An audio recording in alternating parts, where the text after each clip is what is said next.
Hi, this is Edgar Champagne, and you are traveling down the road to wellness with Dr. Stanley Himes and myself. You know, last week we were talking about a lot of very, very important things about nutrition and stuff like that. Today we're going to talk about sleep because it looks like we spend about a third of our lives sleeping. In case you didn't know that, about a third of our lives are spent sleeping. 75 million people are not getting enough sleep. 35% of us do not get the recommended 7 to 8 hours of sleep every night. Dr. Himes and I are going to talk about the importance of getting the proper rest today. But before we do, Dr. Himes, I want you, this is our second show, just our second show, I want you to give everybody a little bit more about your background, your upbringing and everything, and how we got to where we are today.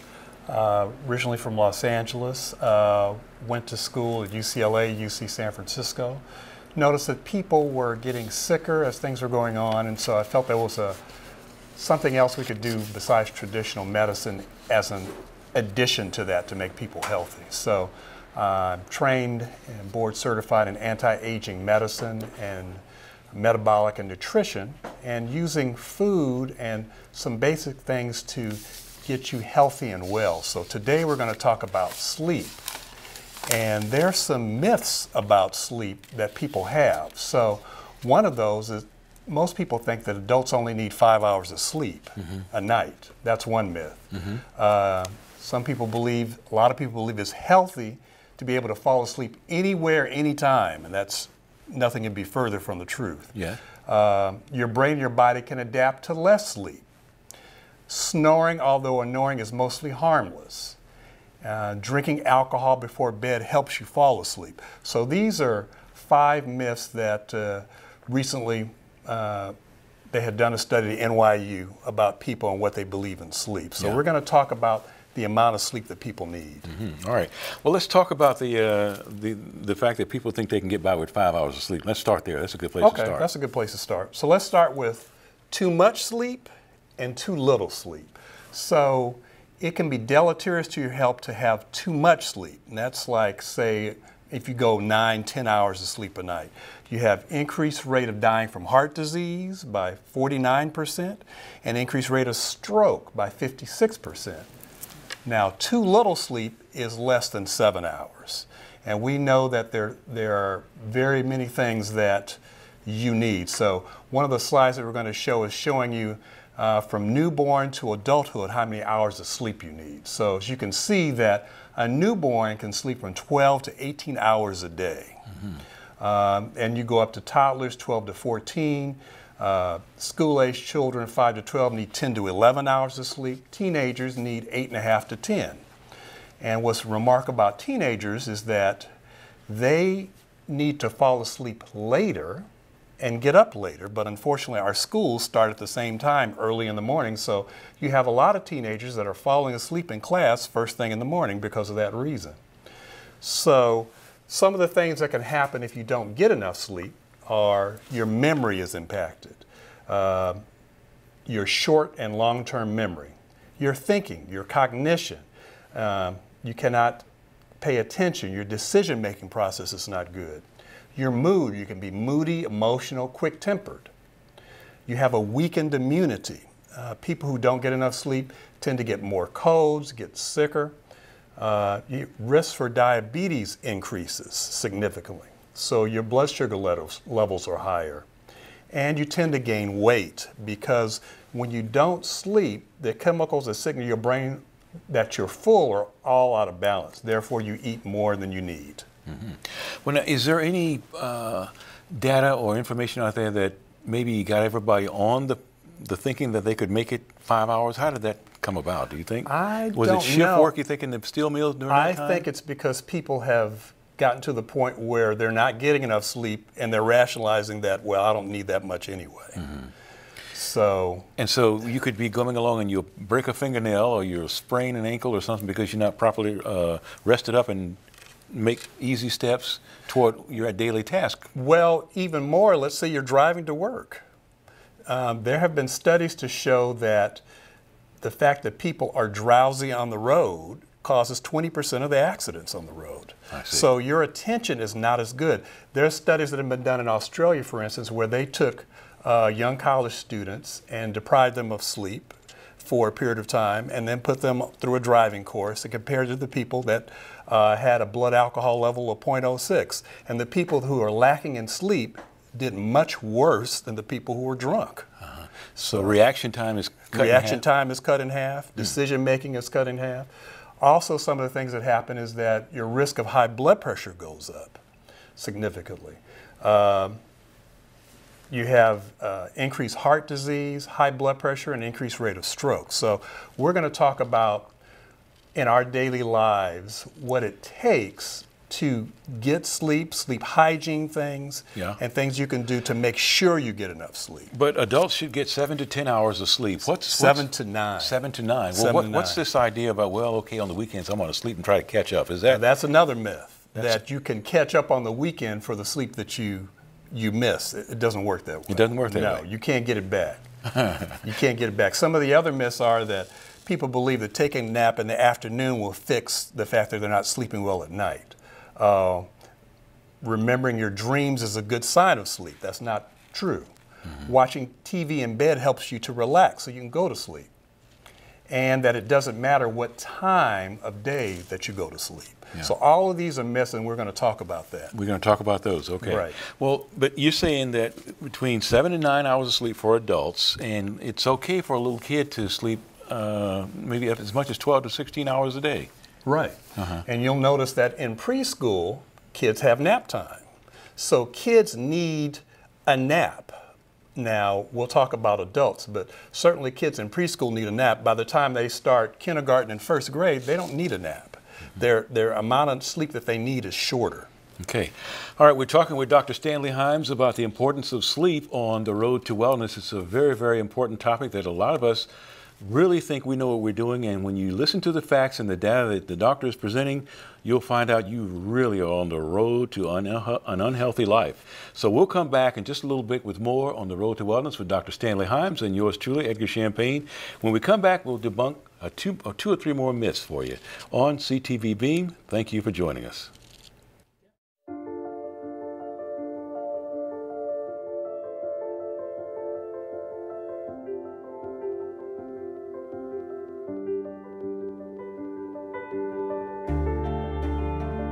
Body language. Without saying a word, it can tell you so much.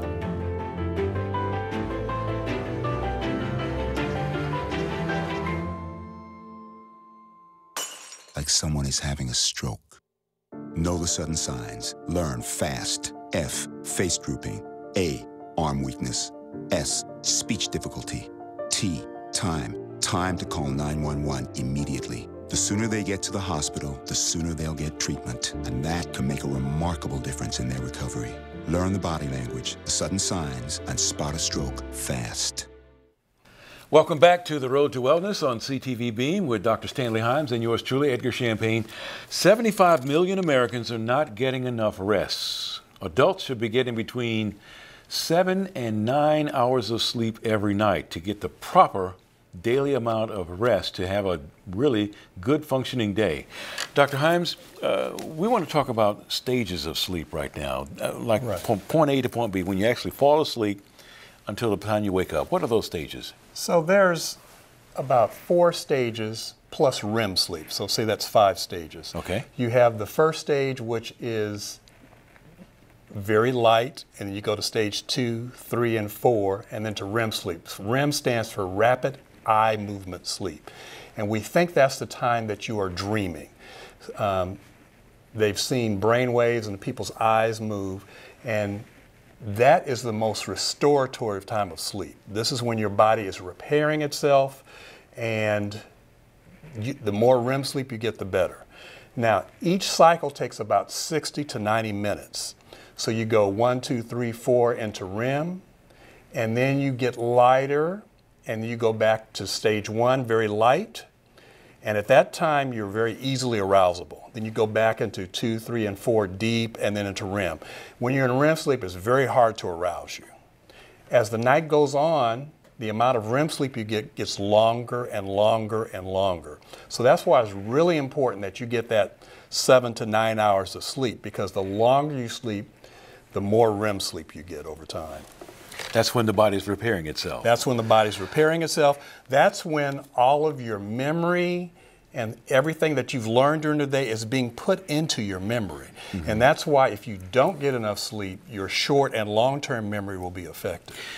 So, you know, I don't want to put you on the spot, but let's say, for example, in the REM stage, so some people have Hewlett-Packard, some people have Dells, and some people have Mac computers that really, really work well. If you're getting a lot of REM sleep, since Macs don't get viruses, that could be a form of Mac sleep, huh? That's true. Okay. But we like good sleep. Yes, sir.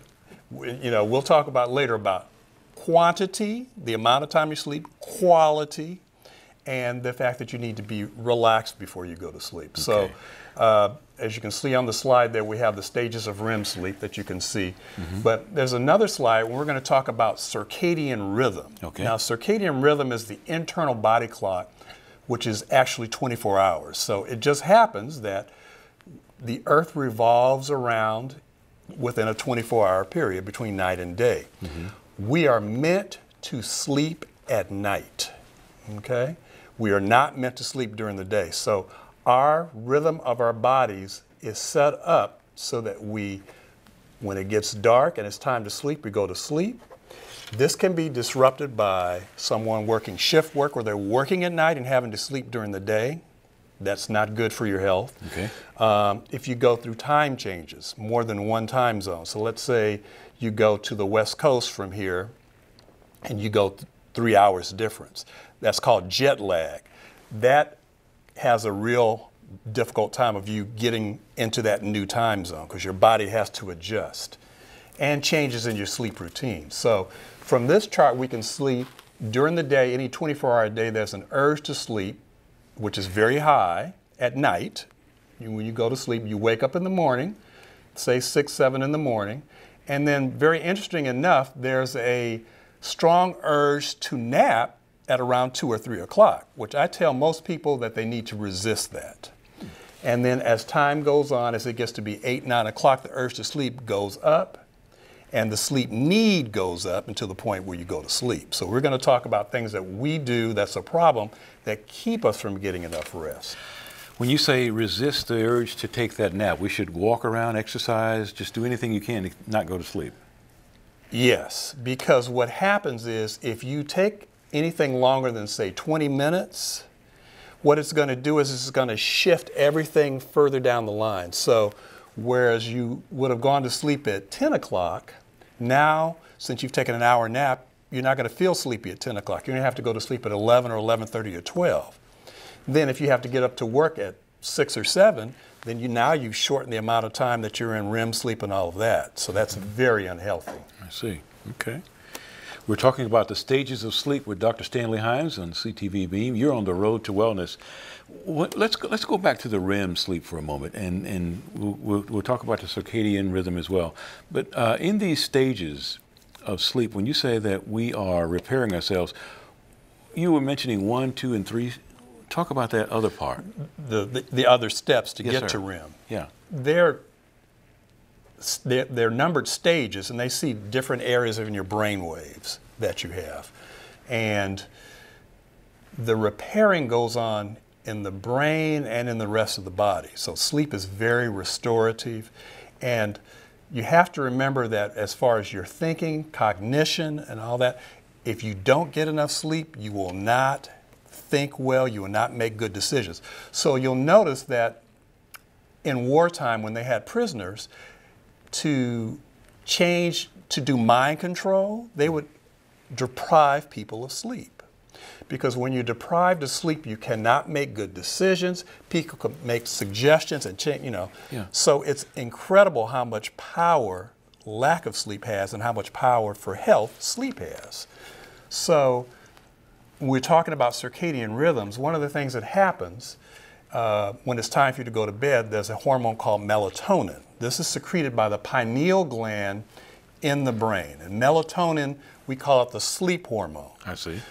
Melatonin is starting to be secreted about 8:30 or 9 o'clock at night. Now, melatonin is very sensitive to light, and one of the problems that we have in our world today is we're constantly looking at our computer, our cell phones, television screens. All of this gives you blue wavelengths of light that goes in the retina. The brain sees that as light of daytime, and it says don't release melatonin. So you're going to have a hard time getting to sleep. So I tell people that you need to do certain sleep hygienes, which we'll talk about in the next segment, so that you can get to sleep on time and have a full night of sleep. Yeah. I got just about maybe 60 seconds before we go to a break here, but let's talk about melatonin for a moment now. Do you recommend the melatonins from the drugstore we get in the bottle? I don't recommend people take melatonin for longer than, say, a week or two at a time, because what's going to happen is your pineal gland will stop secreting melatonin, which you do not want. So you want to have natural sleep.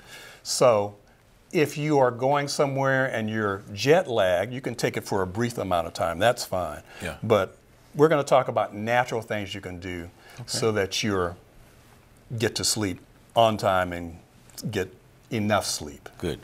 You're on the road to wellness. We're driving down that road with Dr. Stanley Himes. We'll be right back after these messages on CTV Beam. Thank you for watching. Well, Thomas, you've got prediabetes. But with more exercise and a change in diet, it can be reversed. I've tried exercising. It just makes me hungry for bacon. I love bacon, too. And who really likes to exercise? Not me. Me neither. Nobody. So we're good? What? Oh, you still have prediabetes. Big time. Hi, we're Edgar Champagne with you. Thank you very much for joining us. You're on the road to wellness. We're driving down that road with Dr. Stanley Himes. 60 million people suffer from insomnia. They're on all kind of prescription drugs and things like that. We're going to talk this segment about a very, very important subject that people don't realize is important, is weight loss and weight gain from the lack of sleep. So we're going to talk about that. But first, Dr. Himes, I want to get back and we want to talk about the melatonin a little bit more. Right. We were talking about circadian rhythm. And on the screen, we're going to show a slide that shows during the daytime and nighttime what's happening with your cortisol levels and your melatonin. Cortisol is a hormone which is your stress hormone, your fight or flight. In the morning when you wake up, your cortisol is high, and that helps you to wake up. Your melatonin is low. As the day goes on, the cortisol level goes down, as you can see on the graph, and about 8:30 or 9 o'clock, the melatonin goes up. And each day, the same graph repeats itself. Now, this is important because when you are stressed, your cortisol level can go down, and that can, people then are tired all the time. They can't get up in the morning. But I want to talk about snoring and the problems with that. Yeah. A lot of people think that snoring is harmless, Dr. Himes, and some people feel like, you know, it's just one of those things. My mama did it, I do it, it's just a genetic thing, but there are really some underlying problems with snoring. Right. It can be a problem, and I would tell my patients that you need to get a sleep study. And that's where you go into a lab and they have a bed, they hook things to you and they monitor you with a video and everything to see if you have obstructive sleep apnea. And that's very dangerous because what happens is as you start to get into deep sleep and REM sleep, your airway occludes, you stop breathing, actually stop breathing. And the body basically wakes you up with a cough or whatever to wake you up to open your airway up. So what happens is the person never gets into deep sleep, they never get restful sleep, and they wake up exhausted and tired. Mm-hmm. So people who have obstructive sleep apnea have a much higher rate of heart disease, stroke, and weight gain. So usually if someone is sleeping with them, a spouse, I'll ask the spouse, when they snore, do they stop breathing? And they will be able to tell you, yes, they do, and it wakes me up. And I tell them the person has to go in the other room. So they need to have a sleep study because they need to have a CPAP machine, which basically is a mask that the person wears to keep their airway open so that they get plenty of sleep. Well, this test that you're talking about, is it very expensive?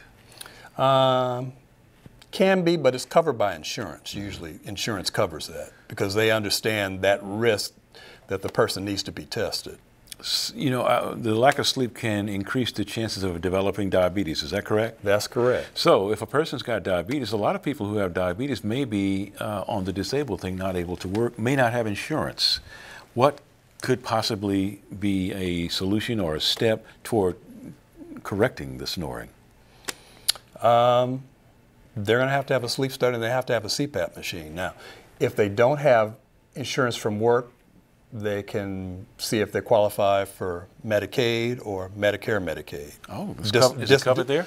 Yes, disability will cover that. Mm-hmm. Okay, so your patients, you basically get the husband and wife in and tell her or him, whoever is not snoring, to monitor that person, see if their breathing is... Right. If you're telling me, and I'll ask the spouse, if the person is snoring, what happens? Is it that it's loud? Do they continue breathing? Or are they coughing and stop breathing and then they wake up? Because they can tell you. Yeah. Because they're sitting there wide awake. Right. Which is a problem. Yeah. Okay. The other thing I want to talk about is healthy sleep habits for people. So there are 3 keys to achieving healthy sleep. Quantity, which is 7 to 9 hours of sleep. Quality, so that you're sleeping through the night. And regularity. You need to go to sleep at the same time approximately every night and get up. And that includes the weekends. That includes the weekends. So talking about people with shift work and them trying to sleep during the day, you are going against your hormones. And what happens is we know in those people who do shift work, their melatonin levels are much, much lower. People whose levels of melatonin have higher rates of cancer. We know this, we've seen this. So it's very important that you get your sleep. I see. Well, you're saying that you need to go to bed the same time every day. That's almost like a person that made C and D in school trying to work calculus. That's hard. That's kind of hard to do. Yeah. Well, it's not as hard as you think. So you just have to plan it out. One of the things as far as sleep hygiene that you should do is you don't want to eat a heavy meal. You know, you want to eat dinner at least 3 hours or so before you try and go to sleep, because you don't want to go to sleep with a full stomach, because remember, the GI, the digestive system, is there to digest your food and at the same time go to sleep. That's not going to work very well. So then you have a lot of acid reflux and all those problems. So you want to have a lighter meal before for dinner. The other thing is you want to avoid caffeine, alcohol, and nicotine, i.e. smoking, before you go to sleep, at least several hours, because these will keep you awake. Some people think that alcohol will help them sleep better. Alcohol is sedating. It will help you go to sleep initially, but what will happen is during the middle of the night, when your body has broken down, your liver has broken down the alcohol, it will stimulate you and you will wake up and you won't sleep. Yeah. You're driving down the road to Wellness with Dr. Stanley Himes. So we're talking about sleep hygiene right now. That's right. And let's talk about the condition of the room. How should it be presented? What's the ambience of the room to get the proper rest? Well, the room should be dark because your body, we sleep at night. So any extraneous light from alarm clock or whatever, you need to cover them up, because that small amount of light can affect you. I tell my patients that they need to use the bedroom should be for sleep and sex. Try and keep the television out of it. So you want to prepare yourself for sleep so that you have a routine. Take a hot bath, read a dull book, something to start relaxing. And at least an hour to 2 hours before, you want to cut the amount of light that you're being exposed to. Because remember, that causes the pineal gland not to release the melatonin. We're talking blue wavelength. We're talking about your cell phone, your computer screen, your television. All of those are going to cause melatonin not to be released as it should be. You ever hear of a person saying, well, I'm going to stay awake until I get sleepy and then go to sleep? But that would, I guess, go against the grain of what you're saying, trying to get a pattern of going to sleep at the same time every day. Well, I think if you do these hygiene things and you do things to get ready for sleep, your body will start to curve around, get around to the point, oh, it's time for sleep, relaxing. A lot of people have a lot of things on their mind. And I tell people, well, keep a journal, write stuff down, take it off of you, put it on the paper so that you can deal with that tomorrow.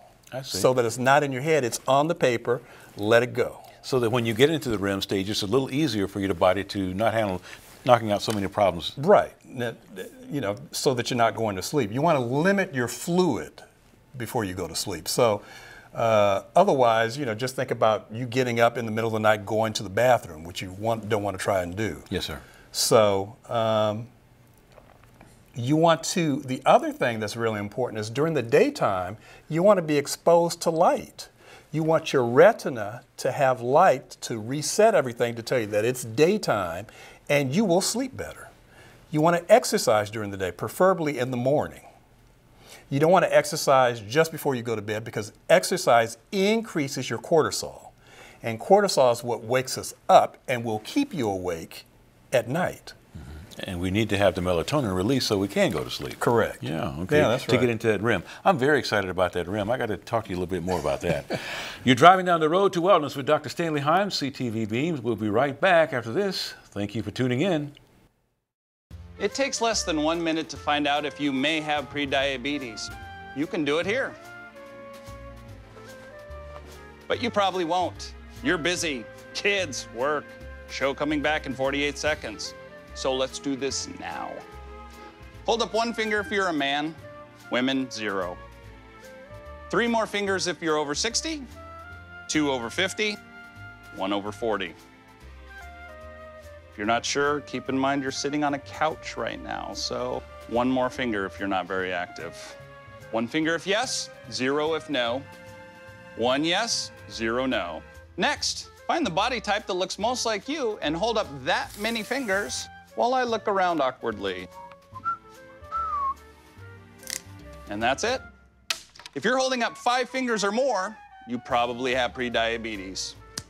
Sorry to be so blunt, but hey, you're busy. Just go to the site.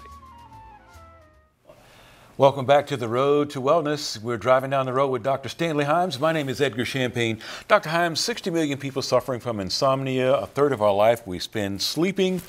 And yet, people don't know how important it is to really get 7 to 9 hours of sleep. They don't know that if they snore, it could be a problem and increase health conditions and stuff like that. And they think that they can drink alcohol and stay asleep and everything. Right. We've been debunking some of those myths. That's right. And there are a lot of people who are on over-the-counter sleeping meds and prescription drugs. And the problem with those is that they just don't work very well. They make you extremely drowsy. And the prescription medicines, one of the problems is that they will tell you that you have to make sure that you have 8 hours, 7 to 8 hours of time from the time you take it until you get up. And they've shown studies, and 50 to 60% of people are not allowing that amount of time. They wake up in the middle of the night and they're taking this, they've got 4 hours, and they wake up drowsy, and they're getting on the road driving. Yeah. So that's very dangerous. The over-the-counter aids have Benadryl or diphenhydramine, which side effect is drowsiness.